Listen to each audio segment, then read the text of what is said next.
हे सदगुरु माता के बेटा बेटी, जाति न पूछो साधु की, पूछ लीजिए ज्ञान।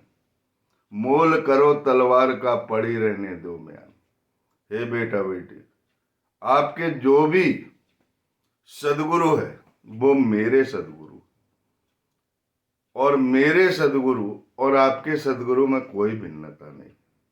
जिस खूंटे से बंधे हैं उसी पर विश्वास करते रहो, और उस खूंटे को ही समस्त तीर्थ स्थान पर ले जाओ, उससे बंधे रहो, और जो भी स्तुति करना है वो आपके सदगुरु से भिन्न नहीं, उससे प्रसन्नता रहेगी उनको। मैं और तू का भेदभाव बिल्कुल नहीं, सब अच्छे हैं, मैं सबका हुआ सब मेरे हुए, ऐसे भाव रखो। और जब कभी धर्म और अधर्म की बात है तो भगवान कृष्ण ने अर्जुन को तीर चलाने के लिए कहा था, तो वो अपने लिए भी आदेश है, उस आदेश का पालन करने में हम नहीं चूकेंगे, लेकिन हम भिन्न नहीं समझेंगे। ये प्रकृति हमारी ईश्वर जो हमें देती है और हमें सुरक्षित रखती है। हे बेटा बेटी, 19वां अध्याय चल रहा है, अपन बिल्कुल कगार पे पहुंच रहे हैं, अपन किनारे पर पहुंच रहे हैं। कोई साधारण साधु नहीं है गजानन महाराज।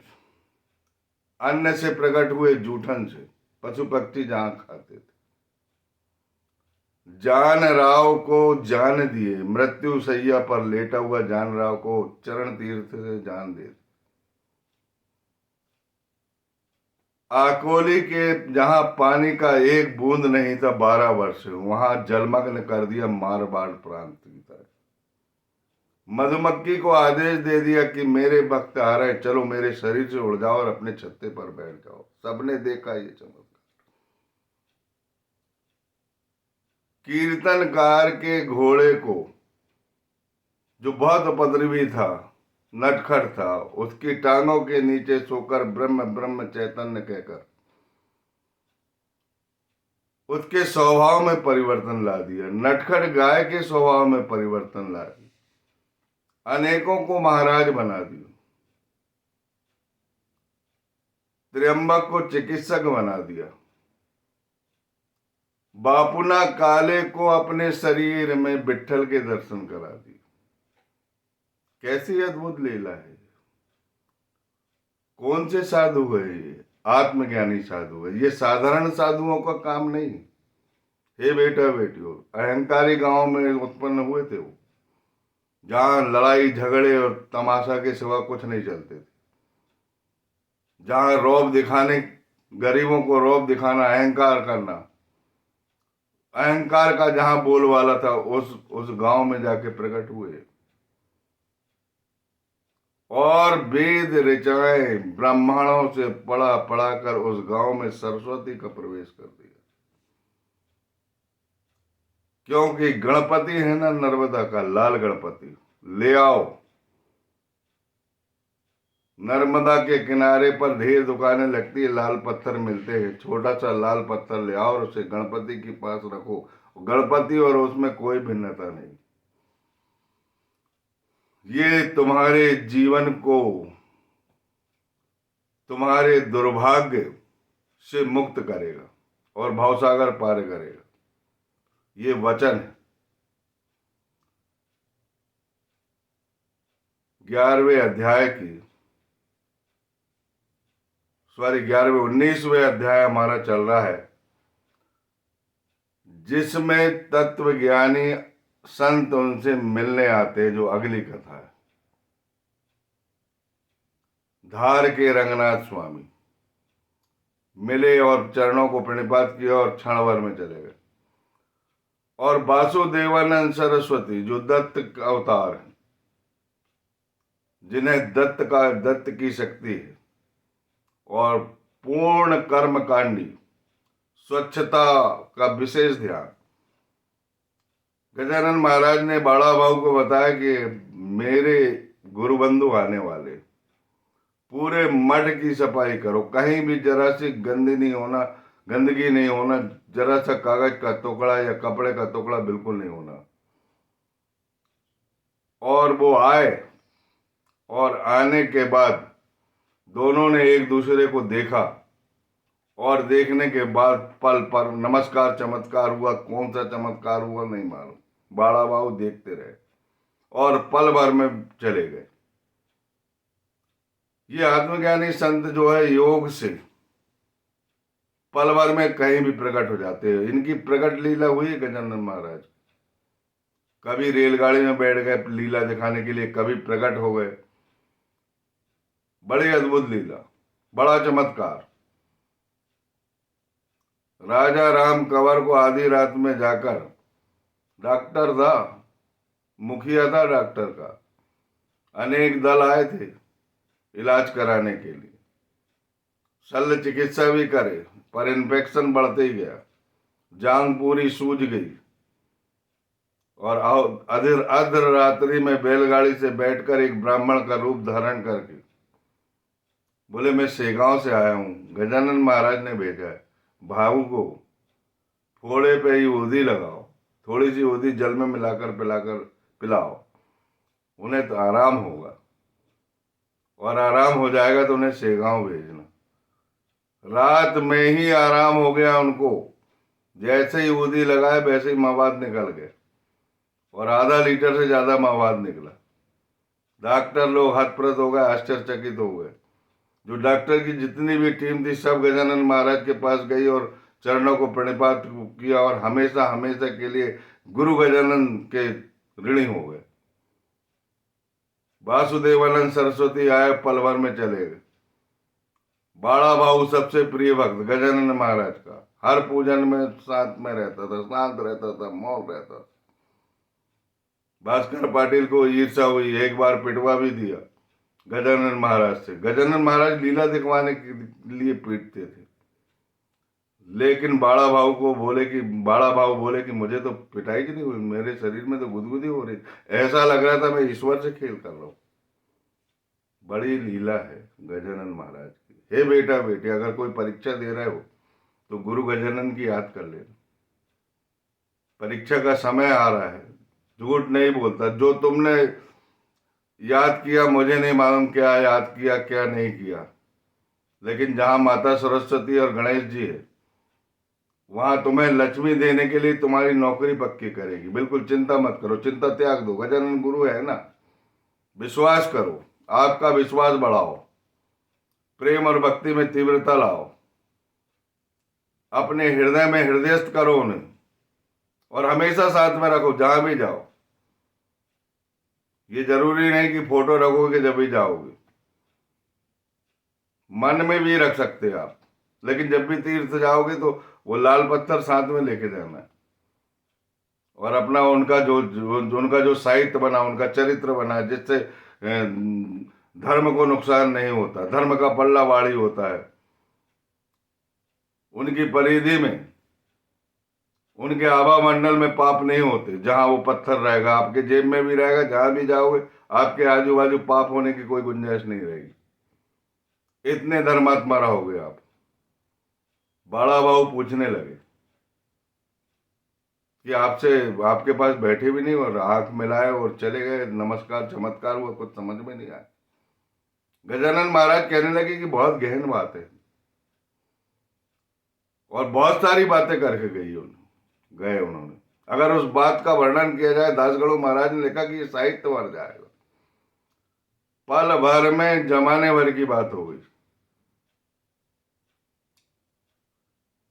तब गजानन महाराज कहने लगे, बाड़ा भाऊ तुमने बोल ही दिया तो मैं तुम्हें समझा देता हूं। भगवान से मिलने के 3 मार्ग, कर्म मार्ग, भक्ति मार्ग और योग मार्ग। कर्म मार्ग की अलग शर्तें हैं, भक्ति मार्ग की अलग शर्तें हैं और योग मार्ग की अलग शर्तें हैं। उसमें किसी में भी न्यूनता और अधिकता नहीं चलती। कर्म मार्ग में छुआछूत, संध्या स्नान, व्रत, अनुष्ठान और उपोषण का विशेष ध्यान रखना पड़ता है। सभ्य बर्ताव करना पड़ता है, कठोर बर्ताव नहीं करना पड़ता। अहंकार की शून्यता होना चाहिए, मन पवित्र होना चाहिए। भक्ति मार्ग देखने में सरल लगता है, बड़ा अच्छा लगता है। भक्ति का नाम लो तो मन को अच्छा लगता है, मन को प्रसन्नता रहती है, लेकिन बहुत कंटककीर्ण है, बहुत कष्ट है भक्ति में, बहुत कठिन मार्ग है भक्ति का। आकाश नीला, जो आकाश का जो नीलापन है वो पास में दिखाई देता है, जाओगे तब समझ में आएगा। उसी प्रकार भक्ति है। दया, प्रेम, लीनता हृदयस्थ होना चाहिए। लीनता, लीन रहना चाहिए। चित्त में शुद्धता होना चाहिए। विशुद्ध मन और शुद्ध अंतःकरण होना चाहिए। प्रेम और भक्ति में तीव्रता होना चाहिए। ध्यान प्रगाढ़ होना चाहिए। विश्वास दृढ़ होना चाहिए। धैर्य होना चाहिए। दुराभाव नहीं होना चाहिए। मैं और तू का भेदभाव नहीं होना चाहिए। ये तो तीनों मार्ग में है। कर्म मार्ग, कर्म मार्ग में आसन, रेचक, कुंभक और बहुत सी शर्तें रहती है। त्राटक, नाटक, अनेक प्रकार की शर्तें हैं, अनेक प्रकार के आसन हैं, उनका ख्याल करना पड़ता है। उसमें न्यूनता और अधिकता नहीं होना चाहिए। योगी को अहंकारी नहीं होना चाहिए। और ये तीनों मार्ग का बहुत विश्लेषण किया है। यदि मैं उस विश्लेषण को किताब से देखकर आपको बताऊं तो 2-3 घंटे का वीडियो हो जाएगा। उन्होंने बताया कि इनकी शर्तों का ध्यान रखने के बाद ये मार्ग जो है सब ज्ञान प्राप्ति के, ज्ञान की नगरिया में प्रवेश होते हैं। जिसे जो मार्ग लगता है वो अपनाता है, जिसे जो अच्छा लगता है वो अपनाता है, लेकिन उसकी शर्तों का पालन करना पड़ता है। लेश मात्र भी अगर शर्तों का पालन नहीं किया गया तो कुछ भी हाथ नहीं लगता साधक को। मन भटकता हुआ नहीं होना चाहिए। विश्वास दृढ़ होना चाहिए। ध्यान प्रगाढ़ होना चाहिए। अखंड चैतन्य गण से आपकी अभिन्नता हो जाएगी। ईश्वर की प्राप्ति हो जाएगी। भक्ति मार्ग में नविदा भक्ति का उपयोग होना चाहिए। श्रवण, कीर्तन, पाठ सेवन, नाम स्मरण, अर्चन, बंदन, दास, साक्ष्य, आत्मनिवेदन, इन सब चीजों का ध्यान रखना पड़ता है। लेकिन तीनों मार्ग में प्रेम जरूरी है। दया और प्रेम का बहुत बड़ा हिस्सा है। यदि आपके यहाँ दया और प्रेम नहीं है तो कोई भी मार्ग से चलो, आप मंजिल तक नहीं पहुंच सकते। तीनों मार्ग की मंजिल एक है, ध्येय एक ही है, लक्ष्य एक ही है, ईश्वर की प्राप्ति। और जब ज्ञान प्राप्त हो जाता तो ईश्वर खुद ही दिखाई देने लगते हैं। ज्ञान मार्ग नहीं है, ज्ञान दृष्टि है। ज्ञान आता है ये तीनों मार्ग पे चलने पर। हे बेटा बेटी, जो भी मार्ग आपको अपनाना है, मुझे तो सबसे अच्छा मार्ग लगता है भक्ति मार्ग। बहुत प्रेममय मार्ग है, बड़ा आनंद है। कथा श्रवण करो, कीर्तन करो, नाम स्मरण करो, पाद सेवन करो, ध्यान करो, चिंतन करो, मनन करो, प्रेम और दया और में लीन हो जाओ, अनन्य भाव से शरणागति हो, दीर्घ काल तक सेवा करते रहो। भक्ति में बहुत आनंद है। और अपने ही इष्ट को, अपने ही आराध्य तत्व को, मैं ये नहीं कहता कि तुम्हारे आराध्य तत्व साईं बाबा ही होना चाहिए। अरे तुम जिसकी भी पूजा कर रहे, मुझे पता है मेरा साईं है वो, क्योंकि मैं उनकी सर्वव्यापकता का अनुभव है मुझे। लोग कहते जरूर है कि वो ईश्वर नहीं है। ईश्वर कैसे हो सकते? तुम्हें ज्ञान नहीं है, तुमको ईश्वर नहीं दिखाई देते।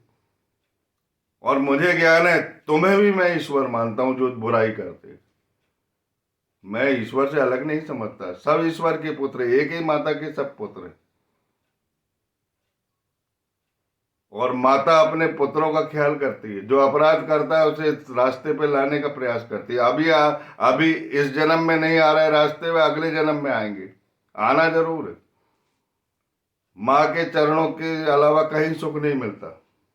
तुम अपने गुरु को अलग समझते रहो, दूसरे गुरु की बुराई करते रहो, ये कोई ज्ञान है क्या? ये तो अभद्रता है।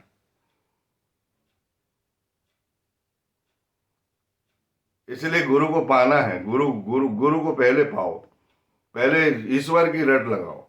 ईश्वर और गुरु एक ही है, लेकिन नाम रट लगाओ ईश्वर, क्योंकि अभी पता नहीं, अभी तुम्हारे गुरु नहीं हुए। गुरु की खोज के लिए ईश्वर की रट लगाना पड़ता है, वो खुद ही भेज देता है। महाराष्ट्र में दुर्भिक्ष था, कुछ नहीं था महाराष्ट्र में, कोई पैसा नहीं था, बहुत गरीबी थी, और विट्ठल रुक्माई के दर्शन करने 300 किलोमीटर तक पैदल जाते थे लोग। पानी नहीं मिलता था पीने के लिए, पीपरमेंट खाते थे, मुंह में दबाते थे, चले जाते थे। विट्ठल रुक्माई की दया हुई, उन्होंने अपना संत रूप का प्रकटीकरण किया और राष्ट्र से महाराष्ट्र बना। राष्ट्र का नाम तो राष्ट्र है, लेकिन महाराष्ट्र संतों के कारण बना, संतों का धुआं है वहां पर।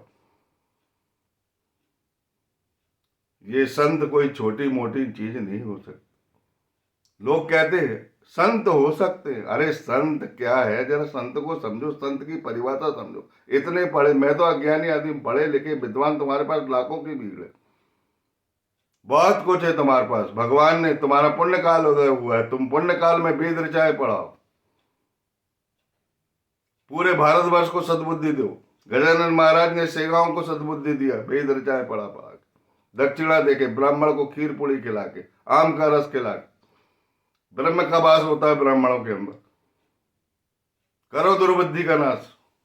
जिस प्रकार मेरे गजानन महाराज ने पूरे सेगांव में दुर्बुद्धि का नाश किया, और पूरे भारतवर्ष में लोकमान्य तिलक को ऐसा आशीर्वाद दिया जिससे आजादी मिली, संविधान लागू हुआ।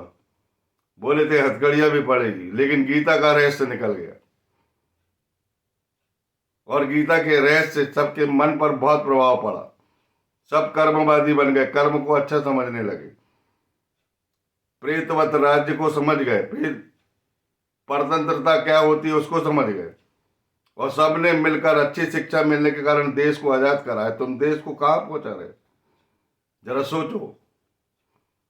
भीड़ लगा लेने से, बहुत सारी भीड़ हो जाने से अपने आप को आत्मज्ञानी मत समझो, कुछ नहीं है, नीलवटे सन्नाटा। जिसके शरीर पर कपड़े का एक टुकड़ा नहीं है, वो सब कुछ दान कर सकता है तुम्हारे पास, लेकिन ज्ञान की कमी है। भाग रहे, दौड़ रहे। मैं बोलता हूं रुको, कथा सुनो, अध्यात्म सुनो, ज्ञान सुनो, जिससे तुम्हारे कष्ट, वेदना, विरह, संताप, पीड़ा, दंश पीड़ा, रोग सब दूर होने वाले। साधु अच्छा होना चाहिए, चाहे नीम करोली बाबा हो, चाहे जलाराम बप्पा हो, चाहे ज्ञानदेव, नामदेव, एकनाथ, तुकाराम हो, चाहे सावता माली हो, चोखा मेला हो, गोरा कुमार हो, नरहरि सुनार हो, दामाजी पंत जो दुखों का अंत करते हैं, जिन्होंने अन्न का कारागार लुटा लिया दुर्भिक्ष के समय। राजा साहब ने बुलाया कि क्यों, ऐसा क्यों किया, दे दिया उन्होंने फांसी की तरफ। सिपाही से बोल दिया कि पकड़ के ले आओ, जंजीर से जकड़ के लाओ। चले गए राज दरबार से लोग, जंजीर में जकड़ लिए दामाजी पंत को, और ला रहे हैं राज दरबार में पेश करने के लिए राजा के पास। राजा साहब ने खबर भेजी, उनकी कोई इच्छा है तो वो पूरी कर ले। जंजीरों से जो आवाज आ रही थी वो पांडुरंग पांडुरंग पांडुरंग की आवाज आ रही थी। रास्ते में पांडुरंग के दर्शन किए और वो विलाप किया उन्होंने। क्या किया था मैंने, गरीबों के लिए अन्न तो लुटाया था, मर रहे थे गरीब, सारे पक्षी मर गए थे जंगल के, ऐसा दुर्भिक्ष पड़ा था, ऐसा अकाल पड़ा था।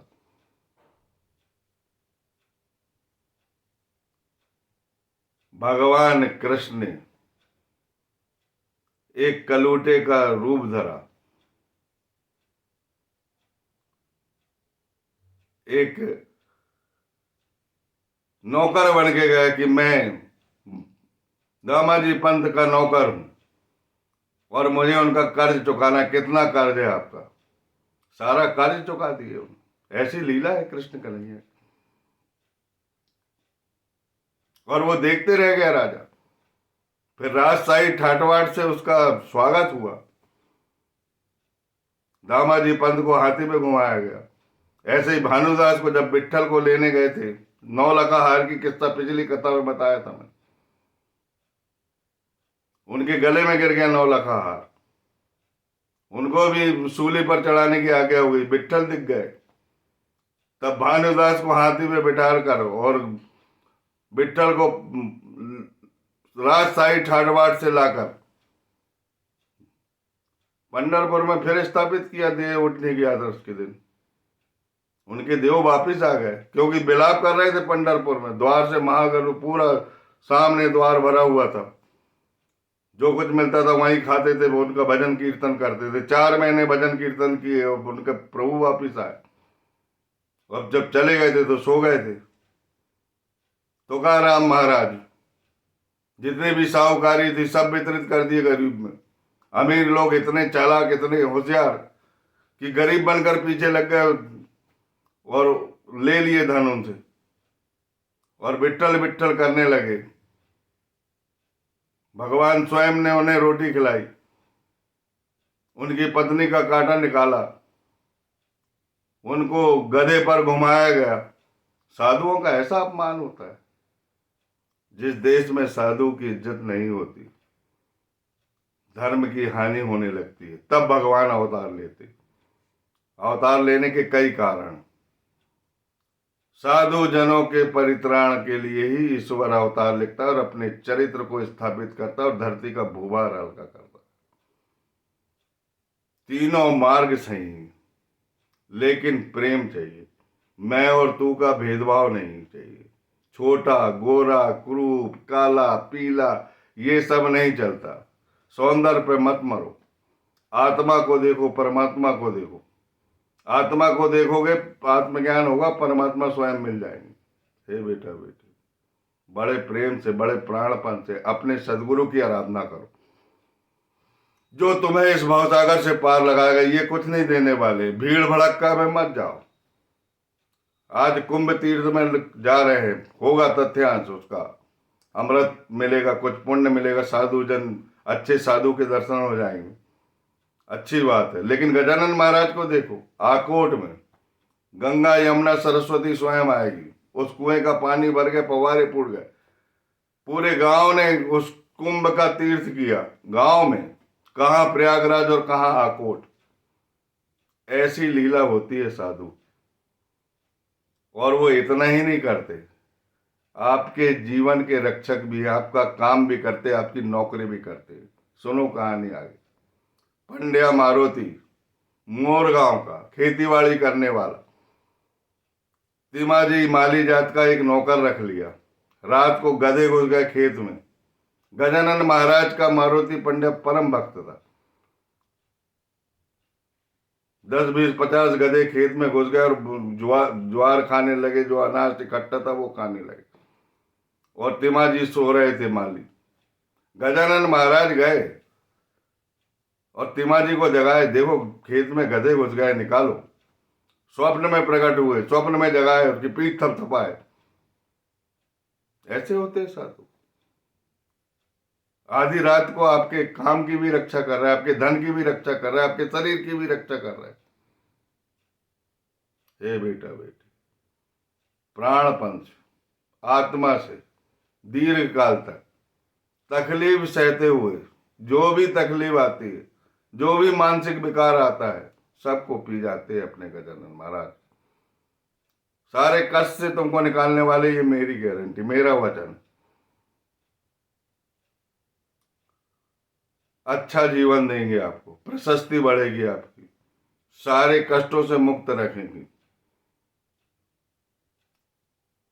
मारुति पंड्या, फिर वो बेचारा तिमाजी ईमानदार था वो, लेकिन नींद क्या भरोसा। अपन भी जागरण करते, कई जगह सो जाते, ट्रेन में सो जाते, लोग बैग चोर के चले जाते।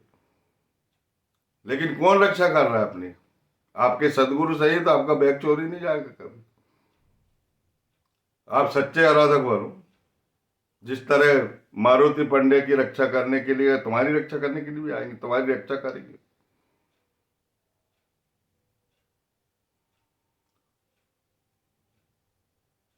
ऐसे है गजानन महाराज। राक्षसों के घर में दीप जला देते हो और साधुओं की रक्षा कर देते हैं। उनके मन में भेदभाव नहीं रहता। क्या राजा क्या रंग, क्या ऊंचा क्या नीचा, क्या अंधा लूला लंगड़ा अपाहिज, सब बराबर है उनके लिए। लेकिन जो जितना प्रेम करेगा, जितना समर्पण करेगा, उनका खजाना लबालब भरा हुआ है। ले जाने वाला चाहिए। वो कहते हैं कि मुझे देने वाले लोग आते हैं। अरे मेरे पास इतना धन है पांडुरंग की कृपा से, ले जाओ। लेकिन लोग ले जाते नहीं है, देते ही देते। देने में मुझे जो इतनी खुशी नहीं मिलती, जो लेने वाला, जो मुझसे प्रेम करता है, जो मेरी लालटेन देख के बात करता है, मेरी समाधि देख के बात करता है, मेरे गुरु स्थान देख के बात करता है, मैं उनको देता हूं। दाता है वो। हे बेटा बेटी, ध्यान दीजिए।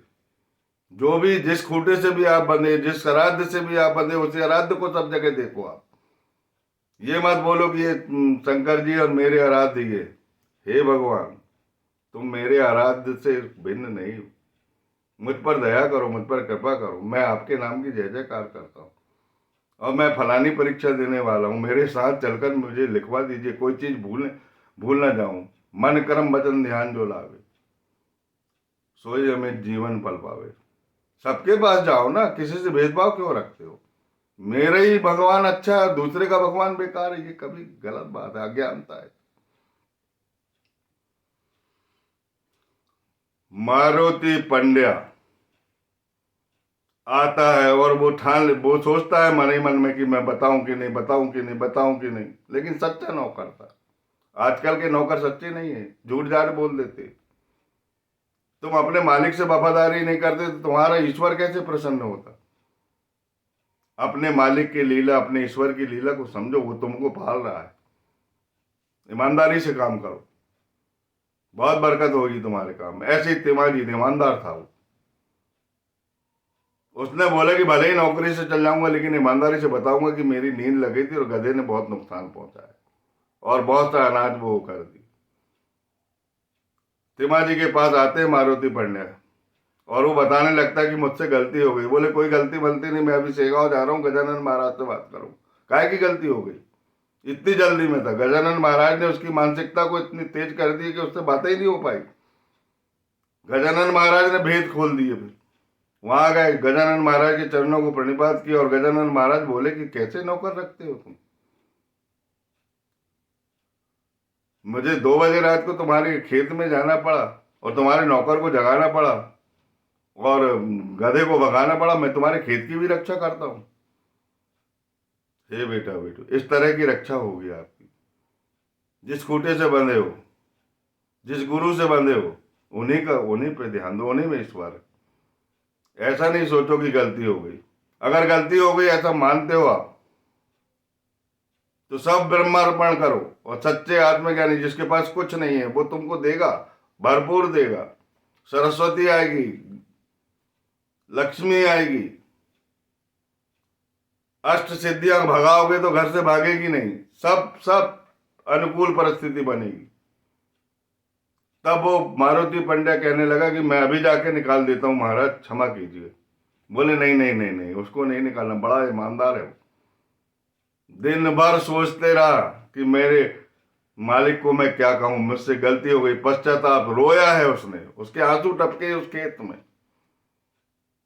उसे मत निकालना। जो कुछ नुकसान हुआ हो जाने दो, लेकिन ऐसा नौकर नहीं मिलता। आजकल के नौकर तो बहुत बेवकूफ बना रहे हैं। आजकल के घर के काम वाली बाई अपने घर में बर्तन अच्छा मांगती, लेकिन दूसरे के घर में साबुन ज्यादा लगाती, आधी साबुन खिला देती। जो इस कथा को सुन रहे हैं वो अपना ध्यान दें, अपने कर्तव्य का निष्ठा से पालन करें और निष्ठा और धैर्य के साथ दीर्घ काल तक अपने सदगुरु की आराधना करें। आपका कल्याण हो। बोलिए समर्थ गुरु गजानन महाराज की जय। अनंत कोटि ब्रह्मांड नायक महाराजाधिराज योगी राज पर ब्रह्म सत्य चित्त आनंद सर्व समर्थ सेगांव निवासी समदर्शी सविता सूर्य नारायण गजानन महाराज की जय।